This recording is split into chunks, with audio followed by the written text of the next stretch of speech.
abordons le sujet du réchauffement climatique. D'un point de vue géographique, c'est déjà bien visible, Tuber melanosporum se trouve de plus en plus dans le nord de l'Europe. Et donc, d'un point de vue écologique et biologique, quel est pour vous l'impact du réchauffement climatique sur cette biodiversité et donc sur les espèces de truffes et leur culture? Alors oui, effectivement, le réchauffement climatique provoque la remontée de la truffe, et d'ailleurs, ça permet à nos collègues de l'INRA de Nancy d'avoir pas très loin de chez eux une superbe truffière expérimentale à Mélano. Cette remontée, elle est attestée, même on a fait des gorges chaudes de quelques pauvres truffes trouvées en Angleterre, hein. Et puis comme elle remonte, au sud, il commence à faire un peu plus chaud. Puis vous savez, c'est pas tellement le climat, la chaleur qui compte. C'est aussi le problème, dans la remontée de la limite sud, c'est le problème du déficit hydrique estival. On sait très bien que la truffe a besoin d'eau en été, on ne peut pas toujours irriguer. Or en Languedoc-Roussillon, on commence à être sur des années où sans irrigation, on n'a plus de truffe. Donc c'est le problème surtout d'un accroissement de la sécheresse estivale qui est attendu dans les modèles de réchauffement climatique ou de changement climatique pour l'Europe et qu'on observe réellement, qui pose problème au sud. Donc effectivement, on voit que les truffes remontent au nord et au sud, ça commence à être difficile en production. Bien, alors cette remontée, on peut d'ailleurs y voir une opportunité, hein, pour des zones plus septentrionales, et puis pour les zones plus méridionales, alors là, c'est le problème de savoir s'il y a des réserves en eau pour irriguer l'été. Bon. Par parenthèse, il y a aussi des choses qu'on aurait envie de tester sur l'irrigation. Moi, je n'ai pas l'argent pour ça, mais je pense qu'on n'a pas besoin de mettre de l'eau là où on la met. Alors, je vous le fais bref. On met l'eau en surface et on en perd une partie, évidemment. Ce que je pense, moi, c'est que la stratégie de la truffe, alors c'est un long raisonnement que je vais vous épargner, mais pour moi la stratégie de la truffe, elle est appuyée sur le fait que l'eau remonte par les systèmes racinaires de la grande profondeur en été. Et donc moi je pense que ce qu'il faut, c'est mettre l'eau en profondeur. Alors ça pose des problèmes aussi, parce que irriguer en profondeur, les tuyaux se bouchent et tout, donc il faut trouver l'équipement qui va avec. Mais moi je pense qu'on pourrait mettre moins d'eau et le mettre mieux sur les racines profondes des arbres et utiliser un mécanisme qu'on appelle l'ascenseur hydrique, qui est bien connu, qui, à mon avis, est la source de ce qui remonte l'eau à la truffe. Alors ça, c'est des choses qu'on est en train d'essayer de tester, nous, parce que, que l'eau vient de la profondeur, parce que ça se voit sur la signature en oxygène 18, par exemple. Mais indépendamment de ces tests, il faudrait de toute façon essayer de penser de nouveaux procédés d'irrigation. Ça, pour le sud, c'est extrêmement prometteur d'avoir besoin de moins d'eau pour maintenir une production. Ensuite, au nord, oui, ça remonte, et ça remonte spontanément aussi. Ça ne remonte pas que sous l'effet de la trufficulture. Les espèces de champignons remontent, et vous savez, leurs spores peuvent parcourir de grandes distances chaque année. Il faut savoir que les rayons d'action de certains sangliers, par exemple, sont sur plusieurs dizaines de kilomètres.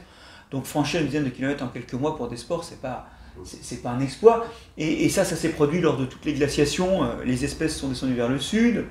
Celles qui ne sont pas mortes, faute de franchir la Méditerranée, sont remontées lors de l'interglaciaire suivante. Les espèces sont habituées à ces pulsations. Et je pense que autant la circulation des grosses espèces, des espèces à grosses graines, peut être entravée, autant la circulation par spore, c'est quand même plus fluide.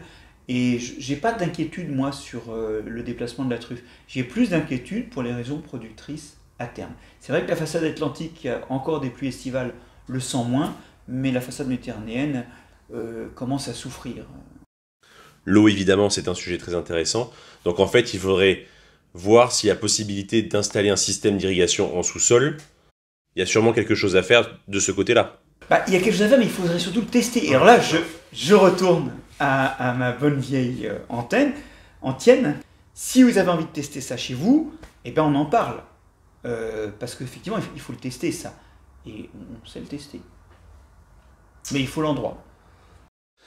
J'aimerais avoir aussi votre avis sur une question qui fait débat dans la trufficulture, c'est le rôle du phosphore, et notamment son rôle vis-à-vis de la production de truffes. On a tout entendu sur ce sujet, j'aimerais avoir votre avis à vous, s'il vous plaît. Alors je suis vraiment content que vous m'ayez posé cette question, parce que je vais vous faire la réponse qui va prouver que tout le reste n'est pas forcément aussi stupide et déraisonnable que ça. Je ne sais pas, j'en ai pas la moindre idée. Je pense qu'il y a des gens qui pourraient répondre, moi je ne sais pas.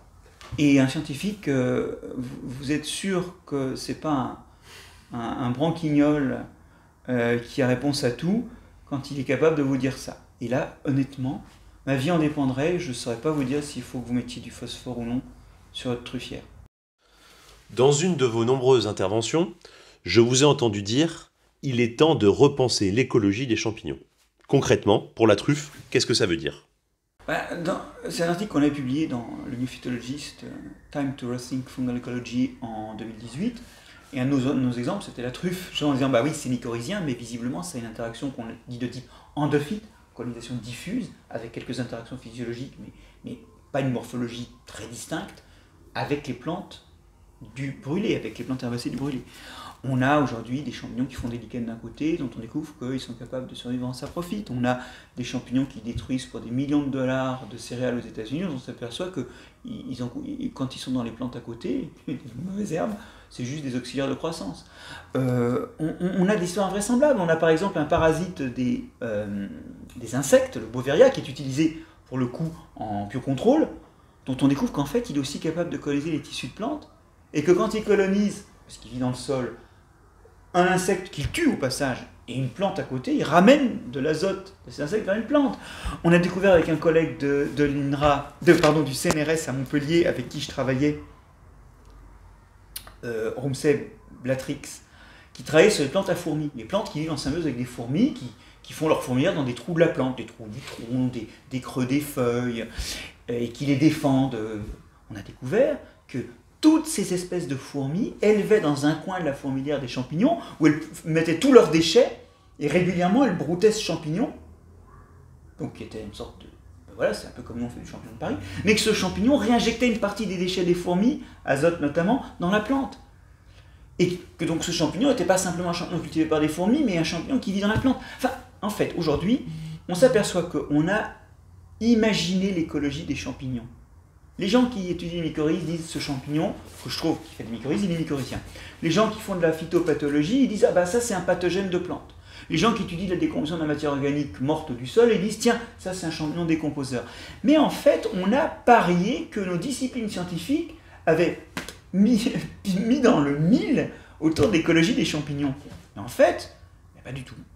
Les champignons, ils ont leur écologie. Et aujourd'hui, quand on est capable de prendre n'importe quoi, tiens par exemple une rognure de mon bureau, et qu'on regarde les champignons qu'il y a dedans par des méthodes moléculaires, on trouve des tas de champignons bizarres. Tiens, si je vous disais, c'est comme ça par exemple, qu'il y a de la morie dans mon bureau, alors vous pouvez dire oui, bon, bah, évidemment, avec ces méthodes hypersensibles, on se contamine facilement. Oui, mais il n'y a pas que des contaminations. Bien sûr qu'il y a des contaminations dans tout ce qu'on détecte, mais aussi des trucs qui sont là parce qu'ils vivent là aussi, parce que la niche écologique des champignons, c'est leur évolution qui l'a fait et pas notre imagination. Il y a des champignons qui ont des niches écologiques qui sont plus larges. Et ça, c'est général en mycologie. On a imaginé les niches écologiques à partir de telle ou telle interaction, mais les champignons peuvent être capables de plusieurs interactions différentes. Moi, j'étudie des orchidées, par exemple, qui font des mycorhizes avec des mycènes ou des armillaires, qui sont respectivement des décomposeurs et des agents du pourridier, donc des parasites du bois. Bon. Donc, il faut revisiter tout ça, et si je suis si insistant sur le canevas général, c'est que pour la truffe, pour le coup, on a dit que c'était un champignon associé aux arbres. Bon, en fait, on ne sait pas encore ce qu'elle fait. Alors, par contre, on a dit à une époque que c'était un champignon qui était capable, notamment lorsque la scocarpe se développait, d'une autonomie et d'une vie au profit, aux dépens de la matière organique morte du sol. Alors ça, les collègues de l'INRA de Nancy ont bien démontré, avec des expériences de marquage, que le carbone qu'il y a dans un scocarpe vient de l'arbre, et tout au plus, l'azote qu'il y a dedans peut venir de la matière organique du sol, mais pas le carbone. Donc ça a été réfuté. Et c'était intéressant comme hypothèse, parce que ça venait à écarter un petit peu les limites et à explorer plus. Mais en tout cas, je ne suis pas sûr qu'on ait encore compris exactement tout ce que fait la truffe et où elle le fait. L'illustration de ça, c'est par exemple notre capacité très limitée à savoir où sont les paires dans l'acte de fécondation entre un pair dont on ne sait pas où il est et un mycélium maternel qui est à la fois sur les plantes herbacées et sur les arbres, et qui a les moyens de nourrir la scocarpe. Le pair, on ne sait pas où il est, alors on pense que c'est des spores, on a de plus en plus de preuves de ça, mais en fait, on ne les a jamais vus se développer, on ne sait pas comment, quand elles germent, pendant quelques instants, elles vont survivre. Enfin, vous voyez, il y a clairement des choses à retrouver pour ensuite tester de nouveaux gestes. Alors, je souhaiterais aborder avec vous le sujet de la biodiversité, mais du côté urbain. Je pense ici à la truffe qui a été trouvée sur un toit de Paris récemment. Est-ce qu'une véritable truffière en ville pourrait s'envisager dans le futur ? Oui, alors, voilà la truffe qui a été trouvée sur un toit de Paris. Alors, bon, c'est de l'excavatum, hein, donc c'est pas forcément une grande nouvelle. Mais les toits de Paris, ils ont ceci de bien, c'est que souvent ils sont faits de gravier, donc ils sont secs. Ce gravier est souvent calcaire, puis ils sont chauffés par-dessus. Donc c'est des sols assez chauds, secs. Quelque part, ils ont une température de sol plus méridionale. Donc c'est prometteur. Et il y a quelques programmes actuellement qui envisagent de mettre des charmilles, c'était une charmille en l'occurrence, hein, ou des arbres à enracinement quand même pas trop profond sur les toits plats de certains bâtiments. Alors je ne pense pas qu'on va avoir une énorme production de truffes, mais moi je pense que ça rentre dans toutes ces choses qui permettent de ramener de la nature en ville et des fois de convoquer des gens à venir la voir, cette nature, notamment des petits urbains qui sont très très loin de savoir ce qui se passe dans la nature, de savoir ce que c'est vraiment un arbre. Donc je pense qu'il y a des perspectives pédagogiques. Je ne suis pas très sûr qu'il y ait des perspectives de production, même si marginalement, effectivement, il peut se faire des choses sympas. Ce que je pense surtout, c'est que il faudrait vraiment commencer à penser ce qu'on appelle la migration assistée, c'est-à-dire la migration vers le nord de la trufficulture, parce que je vois notamment autour de Paris tout un tas de sols un peu squelettiques qui sont vraiment pas intéressants pour l'agriculture et qui sont clairement des sols à truffes. Je pense notamment à tous ces sols des flancs d'attaque de la Seine, dans ces méandres. Vous savez, quand on a passé Paris, la Seine, elle méandre. Hein, et à chaque fois qu'elle attaque, elle fait des falaises qui, autour de Rouen, sont vraiment... Alors là, elles sont couvertes... Bon, il y a des pitons rocheux, mais il y a aussi des pelouses climaciques. Et au bord de ces pelouses climaciques, il y a des milieux calcaires, effectivement, avec sur de la craie, des choses comme ça, avec une végétation très diffuse qui correspond exactement à ce qu'on attend pour la truffe. Oui. Alors, chaque fois que ce flanc d'attaque, ce méandre, est aspecté sud, regarde au sud, qu'est-ce qu'on a comme plante ? On a de l'astracale de Montpellier, on a du chêne pubescent. Pourquoi ? Parce que ça regarde avec la pente, hein, ça regarde le soleil. Donc moi, j'emmène mes étudiants voir de la végétation méditerranéenne à Mantes-la-Jolie, quoi. Et là, il y a des sols prometteurs, oui. Alors, et c'est des sols d'ailleurs, de nouveau, ça recommence, qui sont les joyaux de la biodiversité. Pouvez-vous nous parler de la dispersion des spores dans le sol ? Il y a un papier qui va sortir bientôt d'Italiens qui ont regardé. Alors eux, ils utilisent pour le coup Estivone. Ils ont regardé le pouvoir germinatoire et mycorhizogène de spores venus d'ascocarpes, et donnés à des souris, puis récupérés dans les crottes, et de spores passés par des limaces. Je reparle un instant d'Hervé Covès. Hervé Covès m'a toujours dit « Oh, les limaces, je suis sûr qu'elles dispersent les spores. » Alors, pour lui faire plaisir, une fois, et parce que il faut tester les idées comme ça, on a regardé ce qu'il y avait dans le tube digestif de limaces, dans et hors truffières. Alors, c'est pas publié, ça non plus, mais je peux vous dire que dans les truffières, elles en sont pétées dans le tube digestif. Et c'est pas forcément qu'elles mangent plus de truffes que d'autres choses, c'est parce que les spores de truffes sont résistants, et donc vous les retrouvez intacts, et vous pouvez avoir leur ADN, là où les autres spores, des autres champignons et les autres choses qu'elles ont mangées sont digérées. Donc, il y en a dans le tube digestif des truffes. Et ce que montrent ces collègues italiens, c'est que le degré d'altération de la paroi, qui passe pour être une des choses qui augmente la germination, est plus fort quand c'est passé dans une limace, sachant que, ah oui, quand la limace elle broie avec sa radula, hein, elle broie finement. Chaque spore est exposé aux enzymes du tube digestif. Quand une souris mange, il y a quand même des spores qui restent dans un petit morceau d'ascocarpe et qui vont être quand même protégés. Donc ça c'est relativement logique, mais surtout ce qui montre, c'est que le pouvoir mycorhizogène est bien plus fort quand c'est passé par le tube digestif de limace. Et vous savez quoi ? Moi quand j'ai lu ça, qui n'est pas publié, hein, j'étais rapporteur de cet article que j'ai applaudi des deux mains. En plus, c'est joli parce qu'ils testent vraiment le pouvoir mycorhizogène, parce qu'on ne tente pas de regarder au microscope si la paroi est abîmée ou non. Quand j'ai lu ça, ça a fait tilt. On a, nous, dans nos résultats de génétique, la preuve que les truffes ont une structure génétique où, quand deux individus sont proches, ils sont génétiquement très proches, puis quand on va à quelques distances, quelques mètres, ils sont moins génétiquement proches. Alors que si la dispersion se fait par des rongeurs ou des sangliers, la dispersion des spores devrait être telle qu'on ne devrait pas avoir une telle structure génétique. Et si les spores disséminés par les grands mammifères ou par les mammifères étaient moins mycorhizogènes et moins capables de germer, alors seuls les trucs manipulés localement par des petits invertébrés auraient vraiment un potentiel fortement mycorhizogène, les autres un peu moins. Et à ce moment-là, on verrait les grands animaux comme des parasites sur un circuit de dispersion des spores qui est en fait un circuit de dispersion par des invertébrés. Voilà une hypothèse qui mérite d'être fouillée et qui en tout cas me soulage quand je vois, enfin parce que c'est la première fois que je vois un bon scénario pour expliquer cette structuration de la diversité génétique de la truffe qui fait que les choses qui sont proches se ressemblent et quand on fait quelques distances, ça se ressemble moins génétiquement. Ça c'est attendu si c'est des trucs comme des limaces, oui. Bref, même la dispersion des spores, vous voyez, c'est pas encore acquis. Alors Marc-André, on arrive aux questions de conclusion de cet entretien. Si je vous dis, là où il y a de la truffe, il y a beaucoup de vie, qu'est-ce que cela vous inspire? Ça m'inspire que effectivement la truffe est dans ce stade de la succession où on a le maximum d'espèces qui ont commencé à arriver parce que ça fait un bout de temps que le peuplement commence à se peupler. Et on est avant le moment où les plus compétitifs vont tout écraser et où on va migrer vers une forêt avec un sous-étage très très peu divers. Et ça c'est vrai aussi au niveau de la vie du sol. Donc oui, ça me va bien. La truffe, effectivement, elle est associée à une forte biodiversité. Et je pense que la trufficulture, surtout si elle traite bien les sols, hein, c'est-à-dire si elle limite l'impact des interventions, elle a à revendiquer d'être un agent pour la biodiversité. C'est un discours à construire et à mériter. Pour vous, quelle serait donc la truffière de demain?